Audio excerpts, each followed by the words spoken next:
자, 오늘 기관 투자자들은 매도를 거세게 하고 있습니다. 특히 유가증권 시장에서도 금융투자를 중심으로 한 기관 투자자들의 매도가 이어지고 있는데 그 와중에서도 외국인과 기관 투자자들이 관심을 갖는 종목이 대안이 될 수 있을지 자, 벤자민 투자연구소의 신일섭 소장 모시고 이야기를 나눠봅니다. 어서 오십시오.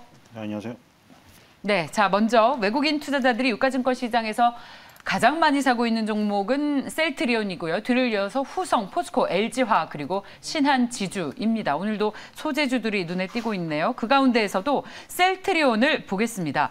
자, 소장님, 셀트리온 주가 조정이 길어지고 있습니다. 외국인 투자자들이 오늘 매수 창구 1위에 이름을 올렸는데도 조정이 길어지고 있는 이유가 뭘까요? 네, 셀트리온 주주분들이 좀 아쉬워하실 것 같습니다. 근데 좀 기다리면 되지 않을까 저는 그런 생각을 갖고 있고요. 2021년도 들어서 셀트리온에 대해서 되게 기대감이 많으셨잖아요. 레키로나주를 개발을 하면서 우리나라에서 신약이 나왔는데 뭐 약간 홀대한다 이런 얘기도 많이 있었어요. 그래서 셀트리온 주주분들은 이거 차라리 외국에 나가야 된다. 우리나라에서 인정 안 해준다. 약간 좀 인정을 해요. 피해의식이 있을 수밖에 없다는 거 그동안에 여러 가지 사건들 많이 있었잖아요. 공매도 얘기부터. 그래서 그런 것들이 있는데 저는 레키로나주 뭐 지금 유럽에서 잘 되면 좋겠죠. 근데 레키로나주가 그렇게 제가 보기에는 셀트리온의 만약 호재였으면 2021년에 그게 반영이 되었어야 되는데 레키로나주가 전혀 호재로 작용하지 못했잖아요.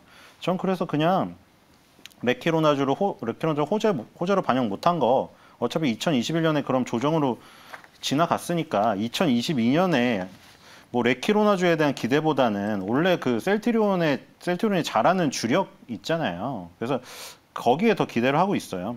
바이오 시밀러 사업이 뭐 끝난 게 아니라 이제 계속 제4, 제5, 제6의 바이오 시밀러가 출시를 대기 중이고 그런 것들이 레키로나주에 너무 초점이 맞춰준 이 코로나19 국면에는 힘을 발휘하지 못했지만 코로나19 국면이 조금 지나면 그런 부분이 초점이 맞춰지면서 셀트리온의 주가가 정상으로 돌아갈 것으로 보여요. 저는 이걸 비정상으로 보고 있습니다. 아, 지금의 주가 하락이요? 네. 그 소장님께서 특히 하반기 제약바이오의 대장은 셀트리온이 될 것이다라는 이야기를 계속 해주셨었죠. 그렇다면 우리 투자자 여러분들께서 가격 전략을 세운다면 어떻게 하면 좋겠습니까?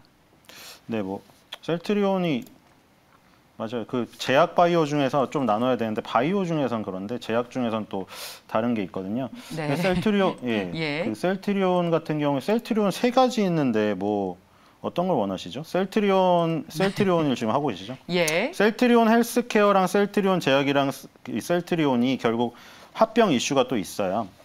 지금 이게 26만 원 정도 부분에서 뭐 25만 원 이하가 깨지지 않으면 좀 저점 매수의 기회가 되지 않을까 그런 생각을 갖고 있습니다. 네, 자 알겠습니다. 셀트리온을 봤습니다.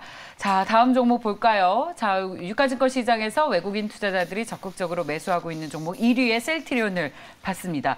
자 다음 종목은 코스닥 시장에서 외국인 투자자들이 적극적으로 매수하고 있는 대주전자재료 3위에 이름을 올렸습니다. 이외에는 오늘 엔터주들이 대거 포함이 되어 있네요. 이제 오프라인 콘서트를 한다고 하죠. 저희 소장님께서도 엔터주를 상당히 투자를 많이 권유를 하셨었는데 오늘은 대주전자재료를 좀 봤으면 좋겠습니다. 어제까지 최고가를 기록하다가 오늘은 좀 음봉이 큽니다. 그래서 5%의 하락인데 어떨까요?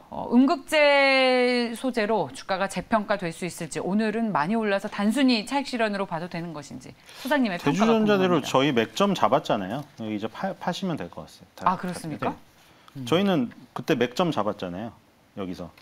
예. 이제 이 대주전자재료 차례라고 해서 우연인지 모르겠는데 잘 맞았잖아요. 그때 투수포수 얘기한 거 다 들으셨죠? 그게 언제쯤이었나요, 소장님? 그게 딱 그 베팅의 순간 해가지고 정확히 뭐 그때 얼마였나요? 7만 원? 7만 원이었을걸요? 네. 그때 차트가 너무 이뻐가지고 네 그때 이미 잡았기 때문에 이제 매도하시면 될 것 같습니다. 그 양극재 그때 비유해서 얘기 드렸잖아요. 양극재는 투수인데 이제 누가 강속구를 던지는 게임을 하고 있다. 그래서 니켈의 함량 NCM이든 NCMA를 쓰는 사원계든 N을 높이는 거는 지금 다 공통적인 목표다. 배터리 3사가. 그래서 N을 높이면 강속구를 뿌리는 것까지 좋은데 그럼 플러스극에서 날아간 강속구를 받을 수 있는 포수가 없으면 배터리가 폭발해버릴 거 아니에요. 그거를 제대로 받아줄 수 있는 포수가 대주전자재료고 그래서 그때 LNF니 뭐 다 포스코케미칼이니 에코프로비엠이 다 날아간 다음에 그 다음에 차례가 이제 음극재로 넘어오는 차례라고 했었잖아요. 네. 그리고 원래 흑연을 쓰다가 얘는 실리콘 음극재를 만들어서 강속구를 더 잘 받을 수 있는 포수인 거라고 말씀을 드렸고 예. 이제 여기까지 온 거죠. 물론 그 뒤에 양극재는 LNF는 또 테슬라 소식으로 더 가긴 했어요. 제가 그때 분명히 말씀드렸잖아요. 이거 뭐 여기서 뭐 30%더 가는 거를 드시는 분도 능력 있으시면 하시면 좋은데 그건 이제 리스크 테이킹을 하면서 불타기를 해야 되는 거고 대주전자재료 아니면 그때 말씀드렸잖아요. 그때 준비해온 건 아닌데 앵커님이 끄집어내셨잖아요. 대주전자재료 아니고 안 오른 거 있으면 뭐 하면 좋을 거 했는데 예. 그때 아무 대본도 준비되지 않는 거였는데 그건 제가 나노신소재 얘기 드린 거잖아요. 네. 그러니까 그게 순서였기 때문이. 예. 실리콘 음극재를 쓰면 받기는 좋은데 팽창돼서 폭발할 수가 또 팽창이 돼서 터질 위험이 있어서 그걸 잡아주는 물질을 하는 게 나노신소재라 네. 그 뒤에 나오는 거죠. 예. 그러니까 지금 이제 사이클은 다 돌았고요. 대주전자재료는 이제 매도를 하시기 바랍니다. 네. 자, 찰실현으로 대응하자. 많이 올랐다라는 말씀. 이제 이익을 확정하고 가자는 의견 주셨습니다. 다음은 SK 이노베이션을 좀 보고 싶습니다.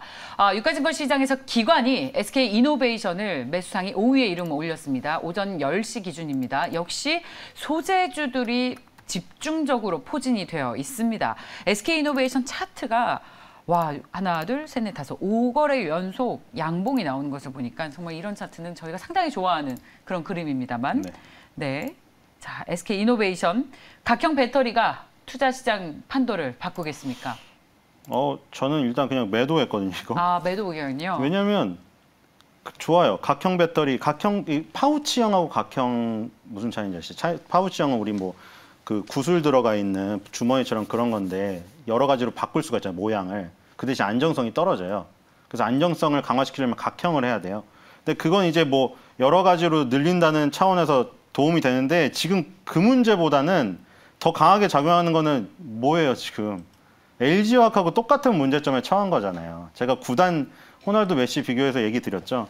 그래서 SK이노베이션도 지금 배터리를 보고 샀더니 그렇죠. 물적 분할을 한다고 해서 예. 그러면 이제 SK이노베이션이 지금 2020년 말부터 오른 이거는 정유 업종의 회복 요거보다는 거의 대부분이 8할, 9할이 배터리 부분의 성장성 보고 투자한 거예요. 맞습니다.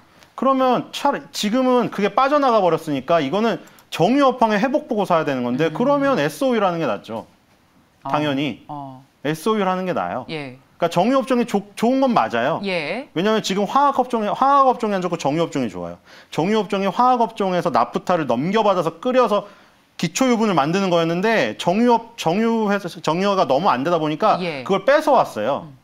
그러니까 이제 화학 회사들이 힘든 거예요. 정유 회사들은 좋고 네. 국제 유가는 또 오르고 있잖아요. 그렇습니다. 그럼 재고자산 평가 이익에 레깅 효과에 실제 수요로 팔리는 것까지 비행기 떠다니고 대한항공 잘 나가면 항공유 팔리겠죠.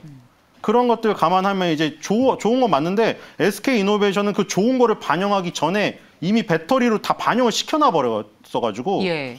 그 효과가 완전 빛이 안 나오는 거죠, 효과가. 예. 그러니까 그걸 정유업종의 회복을 보고 베팅을 하려면 SO유를 하는 게 나아요. 그러니까 SK이노베이션 하려면 지금 배터리 부분의 이익을 보고 해야 되는데 배터리 부분이 나가버렸잖아요. 그러니까 지금은 사실 매력이 떨어졌다. 동인이 너무 떨어졌죠. 지금 거기서 뭐 각형 이런 걸 저는 그 상황 아니다. 그 공부하려고 따지는 건 좋은데 잘 알겠습니다. 주가의 흐름에서는 도움이 안 되는 것 같아요. 그래서 SK이노베이션의 주주분들에게 원성을 굉장히 많이 샀죠. LG화학의 저희 기억도 있고. 그러니까 LG화학이 완전 데자뷰가 나타나버렸어요. 종목 맞습니다. 게시판에 정말 맞습니다. 똑같은 복사해놓은 듯한 예. 맞아요. 글이 나왔어요. 참. 안 좋은 글들이. 네, 참 이거 참 저희도 참 안타까운 그런 이슈였어요. 자, SK이노베이션 따라서 저희 소장님께서는 이제 2차 전지 성장성을 보고 투자하셨던 분들은 지금은 이제 이익을 실현해서 가자라는 말씀을 해주셨습니다. 자, 4% 오르고 있는 SK이노베이션을 봤고요. 자, 마지막 종목 보겠습니다. 바로 저희 PSK를 보고 싶은데 코스닥 시장에서 기관 투자자들이 YG엔터테인먼트를 가장 많이 사고 있고 2위에 PSK의 이름을 올렸습니다. 3위에 미코, SM, CN투수성진의 5위에 이름을 올렸습니다. 저희 PSK를 좀 보고 싶은데요. 자사주 취득에 대해서 주가가 어떤 영향이 있는 건지 호재입니까? 지금 삼성전자의 대규모 투자가 발표됐음에도 움직이지 않잖아요. 네. 제가 보기에 반도체는 누누이 말했지만 이 정점이 지난 것 같아요. 지금 그냥 한번 볼게요. 그냥 공정 순서대로. 그 반도체는 먼지 하나 들어가면 안 되고 진공 상태에서 공정이 펼쳐져야 되잖아요. 그러니까 진공 상태가 중요하기 때문에 진공 펌프가 가장 먼저 중요하죠. 그 에로티 베큐미 진공 펌프 만든 회사인데 20개월 선이 붕괴됐어요. 지금. 그렇죠? 반도체 슈퍼사이클 얘기 나왔을 때가 그냥 최고점이었어요. 그렇죠. 그다음에 그때 제가 뭐 그 화재 감독 막 그 흉내 내면서 했던 거 무조건 반도체 삼성전자 투자 나오면 바로 원익 IPS 정답처럼 나오는 거라고. 원익 IPS도 지금 6개월 연속 하락해서 20개월 선까지 왔거든요. 대표적인 이 증착 장비 업체 떨어지고 있고, 그리고 PSK는 감광액 그 제거기예요. PR 스트립이라고, PR이 감광액인데 그걸 벗겨내는 거.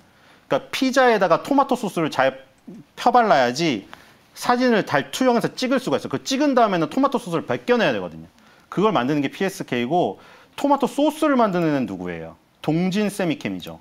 동진 세미캠. 동진 세미캠 감광액 만드는 회사잖아요. PR을 벗겨내는 게 PSK고, 동진 세미캠은 좀 살아있긴 해요. 얘는. 그리고 또 테스. 네. 이거 약간 후발주자. 얘도 지금 다 빠졌죠. 그러네요. 원익 IPS랑 테스랑, 원익 IPS는 이제 뭐 비메모리 반도체 쪽까지 삼성전자 SK하이닉스 라인 딱짝 잡고 있는 거고, 예. 테스는 이제 메모리 반도체 쪽에서 비메모리를 이제 좀 일본 업체들 밀어내고 좀 들어가려는 그런 추세인 업체고. 예. 그럼 이제 후공정은 괜찮냐? 후공정도 다 그래요. 테크윙 뭐 하는 회사예요? 핸들러 만드는 회사. 뭐 움직여서 빨빨 음봉이 좀 옮겨주는 거, 반도체. 빠졌군요. 이것도 예. 많이 음봉을 때리고 있고요. 네네. 그리고 지금 또 하나 더 준비한 게 있었는데, 리노공업. 예. 자, 리노공업도 이제 이것도 정말 와 끝도 없이 오를 것 같더니 긴 꼬리를 달고 쫙. 정말 좋은 회사인 건 맞아요. 그리고 TCK는 좀 이슈가 있긴 해요. 이렇게 떨어진 게, 이게 실리콘 카바이드 링에서 얘가 완전히 독점이었는데 후발주자의 유리한 거를 법원에서 손을 들어줘 버렸어요. 그것 때문에 이렇게 빠지는 게 있는데, 네. 기본적으로 아까 전에 다른 반도체 전공정, 후공정, 소재 업체들 다 봤을 때 다 빠지고 있잖아요. 그래서 이런 것들 TCK도 같은 그런 흐름이에요. 거기다 개별적인 이슈가 더해져서 저 정도고. 네. 그리고 이제 뭐 공정별로 봤는데, 그러면은 업태별로 봐도 똑같아요. 팹리스 업체인 제주 반도체, 공장 없이 설계만 한 업체. 얘도 보세요. 다 떨어졌잖아요. 네. 파운드리 업체도 다 떨어졌고요. 그러니까 지금 보면은 삼성전자, SK 하이닉스부터 시작해서 전공정, 후공정, 그리고 소재 업체, 그리고 업태별로 나눴을 때 무슨 그 디자인 하우스 업체, 그리고 설계하는 팹리스 업체, 파운드리만 전문으로 하는 파운드리 업체 전부 다 빠지고 있어요. 네. 반도체 그 전체 밸류 체인이 다 무너지고 있어요. 예. 슈퍼 사이클 얘기 나온 때가 고점이에요. 그러니까 그러네요, 지금에 결과적으로. 와서는 약간의 반등을 노리고 사는 거는 좋은데, 동력이 지금 제가 보기엔 상실됐어요. 그렇습니다. 그래서 굳이 반도체 중소형주들을 예. 이렇게 적극적으로 하기에는 좀 어려운 지금 상황이다. 그 반도체 이렇게 슈퍼사이클에 대한 얘기가 올해 상반기까지 나오다가 그 한 거의 여름철 정도부터 이제 그 논란이 굉장히 많이 생겼어요. 논란이 생기니까 그게 지금 단기적으로 봤을 때는 고점이었습니다. 제가 소장님과 엄청 많은 디베이트도 했는데 결과적으로 지금 반도체 장비주들도 좀 지지부진한 흐름이 있기 때문에 만약에 반등을 한다 해도 그야말로 반등 정도 수준이고 동력은 약해졌다라는 내용으로 정리를 해주셨습니다.